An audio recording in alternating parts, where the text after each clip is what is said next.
I'm not sure why, but I've always been super curious. I like to read a lot. I like to learn about people, places, things. It might be a book, it might be a podcast, it might be a docuseries, but I'm always curious about things that I don't know anything about. And I'll give you an example of one time I was curious, just to talk about what it means to be a leader and be curious about things that may or may not impact you. This past year, I decided to read the biography of Albert Einstein. First of all, super genius and a terrible person.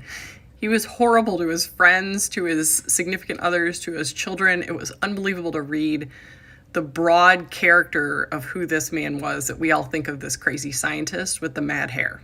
So I took like a year of physics in high school, which was a million years ago. So to put it bluntly, I did not understand physics at all when it started to dive into a lot of his theories, especially the theory of relativity. And I didn't feel too bad because a lot of times when he was going around talking about it after he got very famous, everybody was like, "Can you sum it up in one sentence?" And he's like, "No." And if you were to ask me to sum it up in one sentence, I couldn't either. So when I got to that section and I'm reading about this theory, which was so critical in his career, I just struggled to make sense of it. I didn't understand it. So my husband's an engineer, so I went to him and said, "Hey, can you explain the theory of relativity to me?" And he's like, "No." And before you give it a hard time, he did that for a reason. And he said, "Look, if I start explaining this to you, you're going to tune out. You're not going to understand. You're not going to listen. I'm going to waste 10 minutes of my time, and neither of us will be better off at the end," which is absolutely true.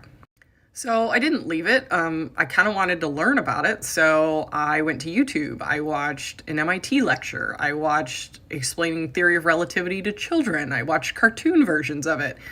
I sort of understand it now. It has to do with the gravitational pull of the earth and the bending of waves. I still don't think I have it. But at some point, I just decided I needed to move on with it and get on with the rest of the book. But here's how this relates to leadership. I'm never going to use this in my career. Nobody's ever going to ask me to explain the theory of relativity as it relates to sales or marketing. But the idea of how you go about learning and how you go about figuring out new things is a key part of leadership. And this idea of being curious about things that relate to your everyday life and things that don't are a key piece of figuring out how to get ahead and how to be a good leader when everything around you is changing all the time.